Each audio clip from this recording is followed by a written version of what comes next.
Yo, what up, everybody? This is Mark from Suicide Silence. And this is Brian Fair from Shadows Fall. This is Trevor Sternad from the Black Dahlia Murder here. Yo, this is Gary Hall from Exodus and recently retired from Slayer, and Hello, this is Becky Boulder from Hand of Grapple and Fury. Hey, this is Charlie with Anthrax. I just want to give a shout out to Pedal to the Metal Radio, the podcast. The podcast to get all your rock and metal news plus reviews. Keep it metal. Pedal to the Metal Radio, motherfuckers!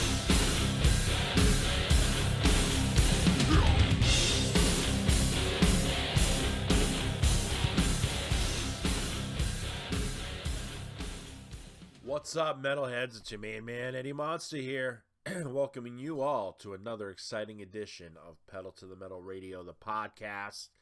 That's right, it's your main man, Eddie Monster. We are here, episode 183. We're getting closer to 200, baby. That's right. Who would have known? Back in April of 2020, when COVID had us all locked down, who knew this was going to last as long as it did? I certainly didn't. I didn't think in a million years I'd be doing 183 episodes, that's for sure. But we're here, right? 183 episodes means there's a shit ton of bands that have been played over the years, so hopefully you've been paying attention. We got a great episode for all of you. That's right, we've got rock and metal news. We have the Unsigned Band of the Week. And we got a little bit of something I'm going to rant about. But if you want to stay in tuned with the show, you can do so clicking on any of the links in the description below. Those will take you to all the places. And if you're watching on YouTube right now, hit that subscribe button. Stay tuned with everything we do on Pedal TV, which is the YouTube channel. So, like I said, we got quite the episode, right? One of the things I want to talk about, obviously, I did a video on Mastodon's Brent Hinds. It was a tragic loss, and connecting with so many fans on social media like Threads and Instagram and everything, Facebook, a lot of people have felt this loss. It is a great loss, no matter how we look at it. You know, I think the main point that I connected on with a lot of people was the idea that we were all hoping that maybe there was just one of those things where, okay, you know, one side's going to air out their grievances, they're going to, you know, bitch a little bit, you know, the other side's either going to, you know, respond back or not respond at all, you know, and then eventually, few years, maybe whatever down the line, they would be like, hey, man, it's water under the bridge, things like that. I think that's the big thing. And I think that's what bothers a lot of us, is that both sides are never going to get to have that closure, right? And I think naturally, you know, as a fan of someone or a band, that's something you would want. You know what I mean? You'd want to see at least maybe they'd squash it before, you know, somebody would pass away, because you'd hate to see something end on so much bad blood. You know what I mean? So that's definitely why the death of Brent Hinds kind of hits so hard, you know, for so many of us, you know, metalheads. And tons of tributes have been coming through. I mean, I've seen them from Deftones, Dillinger Escape Plan. I mean, you name it.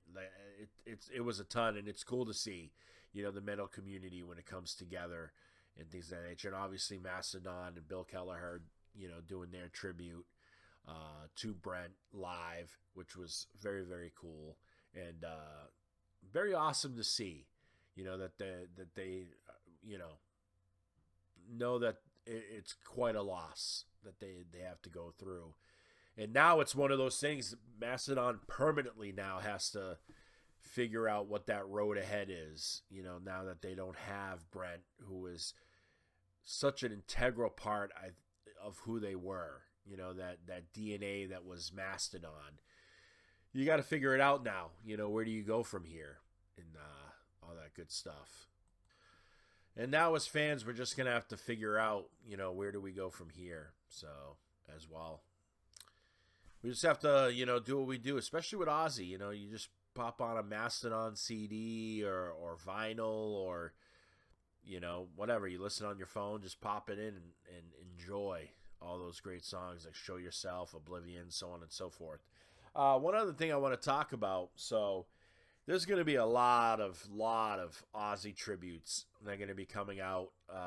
Everybody's going to try to capitalize. I just thought this was cool because I'm such a comic book nerd. I thought this was such a cool thing. And Mutant City Comics did this special tribute to Ozzy, the Prince of Darkness. And I got this foil cover, this foil virgin cover, which is just so freaking cool. I don't know if you guys can see that. This is awesome.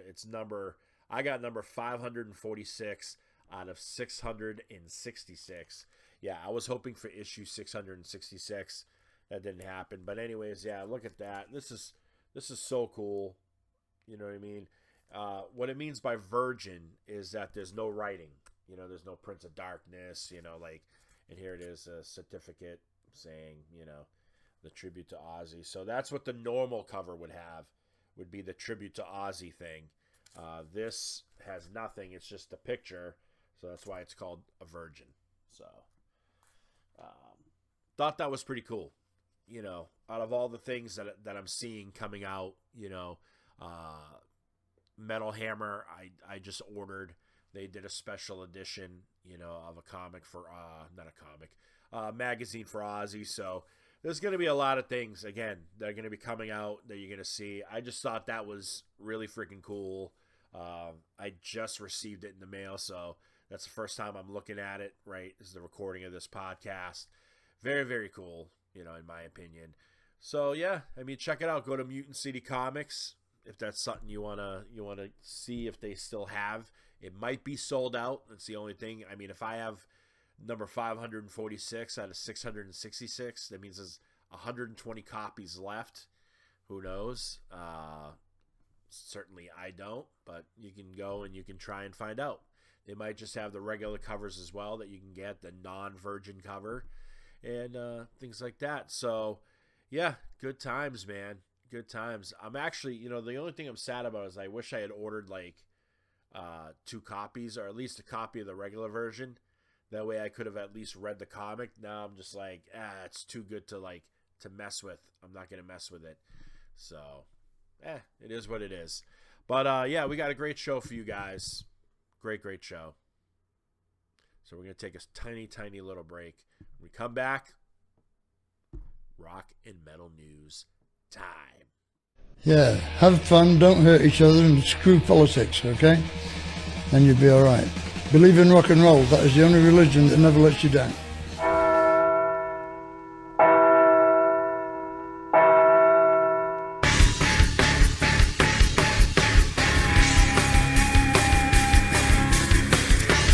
It's time for Rock and Metal News, presented by Eddie Monster.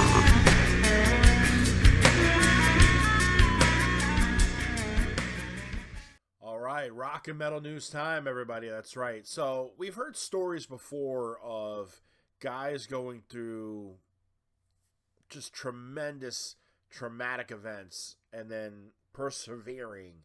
I mean, Richie Faulkner playing with the Bad Heart and actually finishing almost a whole entire set. We've seen that plenty of times in metal. Well, let me tell you something. Spineshank's Tommy Deeker, okay, was in the ER on August 23rd for 5 hours before he headed on stage at the Whiskey A Go-Go for Spineshank's set. That is absolutely insane. Now, the only thing is that we don't know exactly what happened to him, right? So they're keeping that information very close to the chest. That's how they're playing it.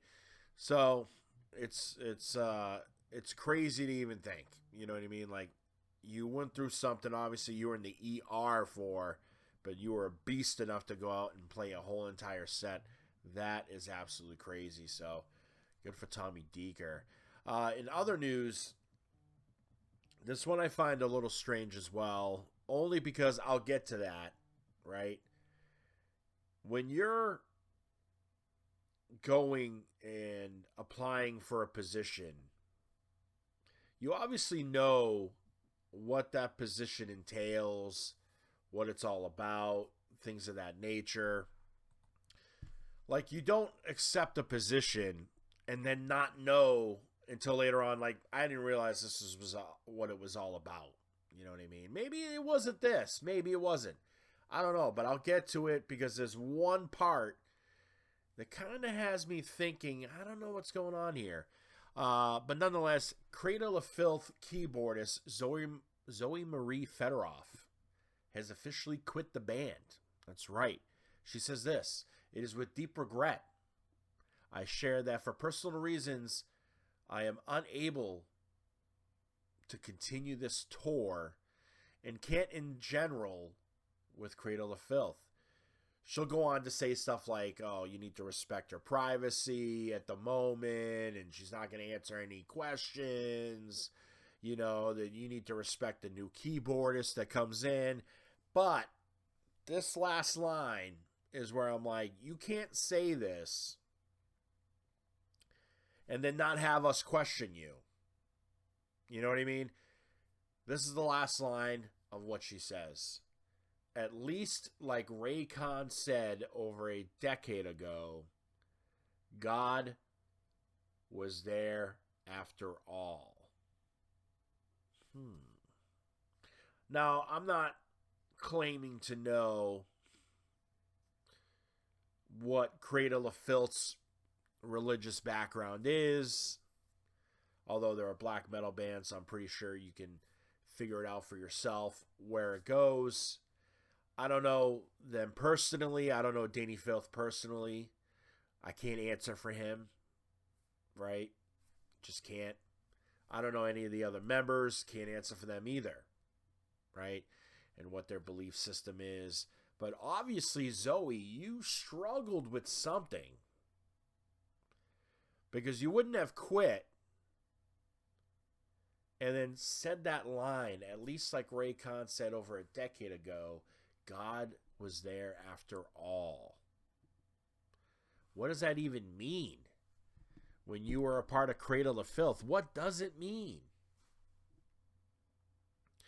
Was it something like, oh, you know, I joined this band and then I learned all the lyrics and then eventually was like, what am I doing? What am I doing with myself? Like, this is not what I believe in. Well, you should have known who you were signing up for, if that's the case. Now, again, she wants us to respect her privacy. She doesn't want to answer any questions. So we can't get any answers, right? It's a little frustrating if you ask me. Personally, a little frustrating, but whatever, right? I guess this is something, you know, that Danny's going to have to deal with. Obviously, he's got to find a new keyboardist. And, of course, who isn't going to respect the new keyboardist? It's just a keyboard player. You know what I mean? Some bands, it's whatever. Most bands, it's important. But, you know what? The new keyboardist didn't ask for this, right? He didn't ask to take the position under these circumstances. So, obviously, we're not going to give him a hard time. Maybe the preface of him getting the job should be, him or her, should be, you're okay with the lyrics. You've read what you're going to be singing along to. You've understood what the songs are about, right? That's probably a good start. One of the next stories is one of those where we're always wondering why. Why can't you guys just get your shit together and put something together? Now, in this case, you're probably going to agree, right? So, Serge was in an interview, and of course, because we're journalists, some of us pretend journalists, real journalists, whatever you want to call it. I think if you host a podcast and you've done 183 episodes, you can call yourself a journalist, right? But I'm at the very minimalist approach of a journalist. But anyways, so of course, in any interview, he's going to be asked, why are we not getting any new System of a Down? The fans want it. The fans love System of a Down, right? We've heard from Darren We've heard from pretty much every member, and there comes a point where it's like, when's it going to happen? But Serge actually, in this interview, in my opinion, he actually gave a perfect answer. Right? I'm not going to read word for word everything he said, but here's the gist of it, right? He says they don't have personal differences, okay? This is not like, oh, I can't fucking stand the way, Darren is or Shavo or any of the other members. No, they actually get along, right? All of them, they go out for dinner together with their families or just them or whatever. They get along. I mean, they're about to go on tour right now, on a stadium tour thing. So they get along. The problem is they have creative differences. That's where the holdup is. Okay? Holdup is that. He's pretty much like, if we can't agree on something, we don't move forward. And that's where all the problems are, right? But he says this. He goes, it's purely creative. When it feels right, we'll do it. So, as a System of a Down fan, I personally think that you should all be hopeful of what could possibly come in the future. Because we could possibly get a System of a Down record, but this is why I'm okay with it. It's because these guys just don't want to give you... I mean, they could sit there and go in the studio and write any bullshit, right? And be like, all right, you guys wanted a new System of a Down record, where here the fuck you go, right? Nah, it's not like that. They want to give you the best possible product. They want to make you System of a Down fans proud that they got back together and made new material. So that's what they're going to do, right? And hey, I'm okay with it. Because I want the best possible product from System of a Down for 5 minutes or less. The segment I do on the Pedal TV YouTube channel. Check it out. We got the Deftones on there. We did their latest album, Private Music. We've done tons of other records. All right. And this other story, this one I kind of have to agree with, right? I'm a little pissed off. I shouldn't say pissed off. I'm really not. It doesn't bother me day or night. But as a music fan and as a fan of this band, right, for so many years, I feel that, it's only right.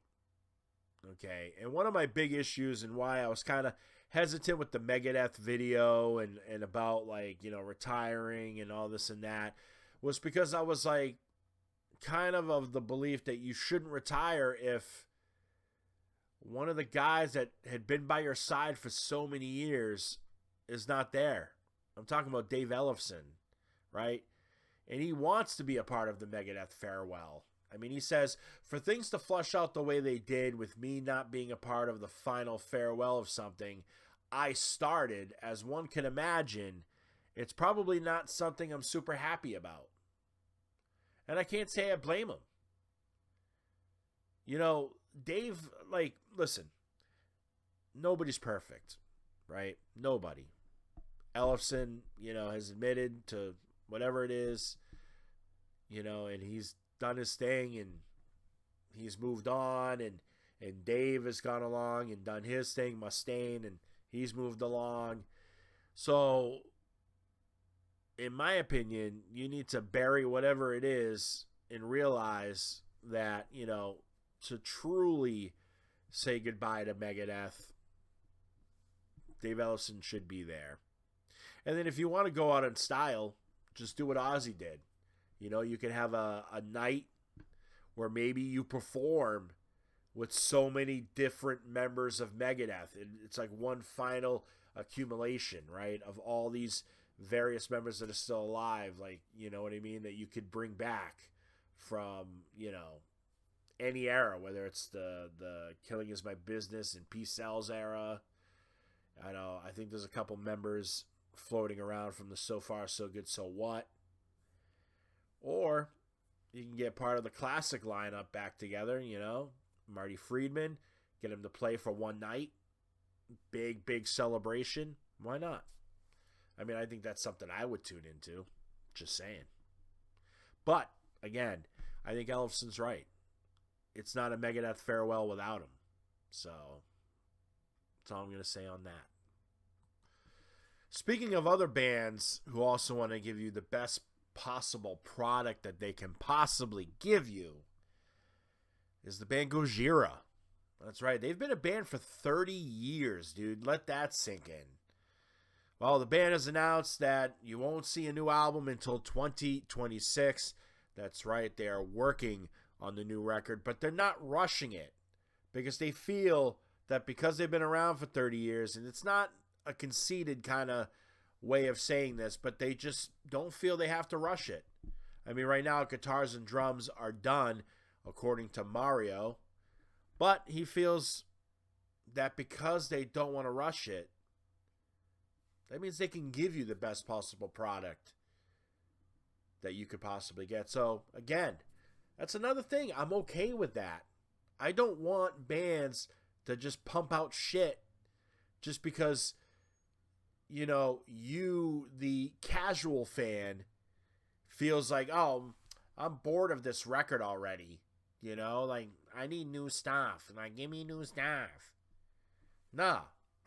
Take your time. Do your thing. I don't hate Tool, and I don't hate them for taking so long. Whatever. Other news, Moonspell is unleashing their first ever symphonic concert as a live album called Opus Diabolicum, which was performed at Lisbon's MEO Arena. As you all know, Moonspell is a Portuguese metal band. It will come out as a Blu-ray, 2 CD versions, 2 different vinyl combinations you can get, and it's going to be released on October 31st. You can check out the track Vampira. It's out everywhere right now. So make sure you check it out. I love Moonspell, one of my favorite bands. Take a lot of pride in them being Portuguese. You know. The Devil Wears Prada have announced their 9th studio album entitled Flowers, which comes out November 14th. And right now you can check out the 2 singles that the band has, with one being In Where the Flowers Grow and the other one called Waves. So make sure you check that out. And we already spoke about Serge Tankian earlier in the show. Well, he's announced his latest effort, which is called Covers, Collaborations, and Collages, which features, you guessed it, covers, collabs, and various other things. And it features a cover of Chris DeBarg's I'm Counting on You. And you can check out the first single right now called Electric Dreams. It comes out October 24th. For those of you who may not remember this band, I certainly do. Ugly Kid Joe have announced a 30th anniversary edition of their second album called Menace to Sobriety. And it's coming out sometime in late October. That's really all I know. So if you want, you can go to their site and you can pre-order the album right now. They got a couple cool combinations with the vinyl. I know there's like a green-ish version, like I don't want to say slime green, but it's almost that color. And then there's a really cool orange edition of it. So if you're a huge Ugly Kid Joe fan, this might be something you want to look into. And finally, we're going to shift gears into tour news, as you can see. And I'm going to try to say this as best as I can. N.E. Oblascaris. If I said that wrong, I apologize. Rivers of Nile and Psychroptic, have announced a North American tour that starts November 5th in Denver, and it runs until December 7th in LA. Rivers of Nile is one of my favorite bands, so I'll be looking into this, and I'll get to check out these other bands too. That's always the beauty. Like, you find like a band that you love and you're like, you know what, I want to go see them, but there's all these other bands. Well, you never know. Sometimes you may just discover something that you never thought you liked before, but now you do. All right, so make sure you go and check it out. Necrot have announced some additional tour dates. That's right. So the band normally is going to go out with Carcass, Brugera, and Hedonist. That starts September 19th in Rochester, New York, and runs until October 1st in LA. But they've got some headlining dates that they're going to do themselves, which starts September 12th in Reno, Nevada, and it goes until September 17th in Chicago. So make sure you go and check it out, whether you want to see them as a headliner, and if they're coming through to your city, or if you want to see them with Carcass, Gojira, and Hedonist. Make sure you check that out. The Acacia Strain are returning their, I don't know how many times they've done this, but they've got this little 1-2 day festival thing that they do called Tune Low, Die Slow, Ho Ho, right? And it's happening in Albany, New York, December 13th and 14th in Albany, New York, as I said. And it features bands like the Acacia Strain headlining both nights. But then on any other nights, you can see Skinless, Gates to Hell, Noir, Horsegrave, Full of Hell, Evil Mind, Broken Wings, and many, many, many more. So make sure you go and you check that out. And then finally, Born of Osiris. They're going to be heading out on tour, but here's the problem. You can't go on tour unless you got new members. And that's what the band has exactly. So joining at least Cameron, Ronnie, and Nick is Threat Signal guitarist Travis Montgomery, and then bassist Dan Marinaro will be joining the band as they head on tour starting September 25th in Madison, Wisconsin, and you can see that as it runs up until November 9th when they hit Chicago, Illinois to finish the tour. So there you go. Tour news done. Now it is time for my favorite segment of the whole show. That's right. It's time for the Unsigned Band of the Week, and we've got a great one for all of you. And for today's Unsigned Band of the Week, we are going all the way to Sweden. That's right. We are checking out Swedish metal band Dark Ages, who've got a new EP coming out. Depending on when you watch this, as of the recording of this, it hasn't come out yet, but Temple of Death, the EP from Dark Ages, comes out on August 29th, 2025, and we've got a track for all of you. That's right. This is Beast Within from Dark Ages right here on Pedal to the Metal. Thank you all once again for tuning in to another amazing episode. I love all of you. Make sure you subscribe to the channel. Make sure you follow the show. Make sure you follow these bands. Every band that I play on the show, whatever week it may be, all these Unsigned bands, make sure you give them a follow, a like, whatever it is, on whatever social media page they have. It's greatly appreciated. We should be supporting all of these acts, because remember, the scene has to start somewhere. It has to start somehow. What better place than here? What better time than now? So make sure you go and you check out Dark Ages all over the internet. That's right. Show them some love. Support independent music, unsigned music, as best as you possibly can. So without further ado, as I said, here is Dark Ages with Beast Within.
metal.